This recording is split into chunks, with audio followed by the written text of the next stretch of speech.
আসসালামু আলাইকুম এভরিওয়ান। আমি আজকে কি বানাবো দেখতেই পাচ্ছেন। আমি ঘরে থাকা পুরাতন শাড়ি দিয়ে সুন্দর একটা ড্রেস বানাবো নাইরা। পুরো ভিডিও দেখবেন, অবশ্যই ভালো লাগবে। ভালো লাগলে অবশ্যই সুন্দর একটা কমেন্ট করবেন, লাইক তো অবশ্যই দিবেন আমার কলিজার ভাই বোনেরা। আসসালামু আলাইকুম। এই যে আমার অনেক দিন ফেলে রাখা শাড়ি আজকে কাজে লাগাবো। যেহেতু শাড়ি পরা হয় না, তো ভাবলাম শাড়িগুলো ফেলে রেখে কি করব। আমি কিন্তু আর আগেও দেখাইছি আপনাদেরকে যে একটা শাড়ি দিয়ে কিন্তু আমি সুন্দর থ্রি পিস বানিয়েছি। আর এই শাড়িটা কিনেছিলাম, যখন কিনেছি তখন কিন্তু অনেক সুন্দর লাগতো আমার কাছে। আর এখন প্রায় লোকের পরনেই দেখি এই শাড়িটা। এই জন্যই ভাবলাম যে শাড়িটা ফেলে না রেখে নাইরা ড্রেস তৈরি করব। আর কিভাবে আমি শাড়ি দিয়ে ড্রেস বানাই বা অবশ্যই দেখবেন। আজকে শুধু দেখাবো আমি কাটা, আর কালকের ভিডিওতে দেখতে পাবেন আমার বানানো রেডি ড্রেস। আজকে কেটে নিব, কালকার ভিডিওতে সেলাই করা দেখাবো। অবশ্যই পুরো ভিডিও দেখবেন আমি কিভাবে কেটে নিতেছি নাইরা ড্রেস। এটা কিন্তু উপরের ব্লাউজটা।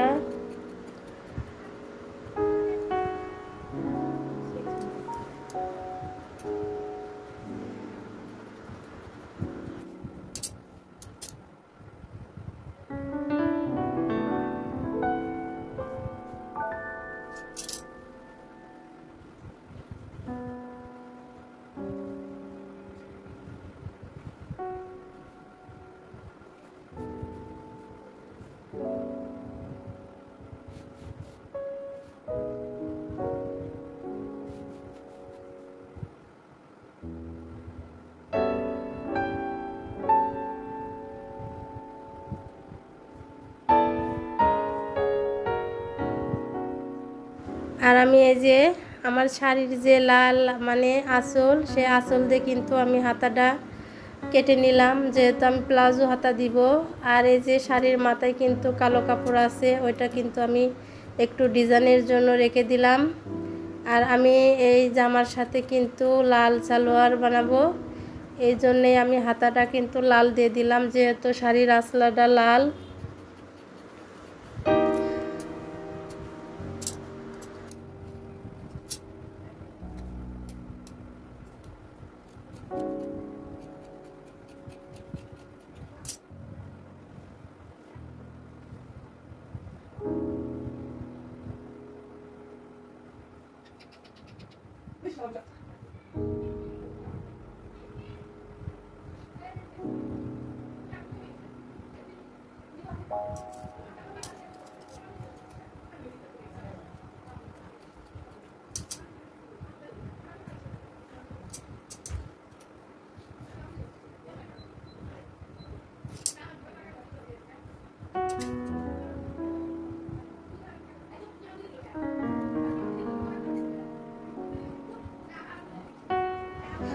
এখন কিন্তু আমি এই যে গলার কাপড়টা কেটে নিতেছি। এটা সামনের গলা দিব একটু ডিজাইন করে।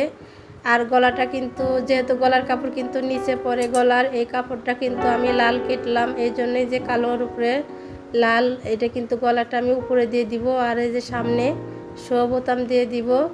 আর এই যে গোল গলা, এটা কিন্তু পিছনের গলা কেটে নিলাম। আপনারা এভাবেই গলার কাপড় দিয়ে গলা খুব সহজেই কাটতে পারবেন, কোনো রকম কোনো ঝোড় ঝামেলাই ছাড়াই, কোনো চক দিয়ে কোনো আঁকাআঁকি করতে হবে না। এই যে গলার কাপড় শুধু ভাঁজ করে ফেলে নেবেন, আর এই যে সাইজ মতো সুন্দর করে কেটে নেবেন।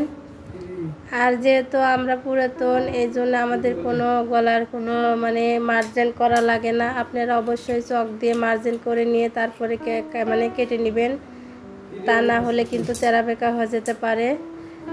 যাই হোক, ভিডিওটা আমি এখানে শেষ করে দিব। সবাই ভালো থাকবেন, সুস্থ থাকবেন, আমার জন্য দোয়া করবেন। অবশ্যই পরবর্তীতে ভিডিও দেখার চেষ্টা করবেন। আমি পুরো ড্রেস পরবর্তী ভিডিওতে দেখাবো। আর এই যে অনেক কাপড় আমার বেঁচে গেছে, আমি আমার 2 মেয়ের ড্রেস বানিয়ে দিব। আল্লাহ হাফেজ।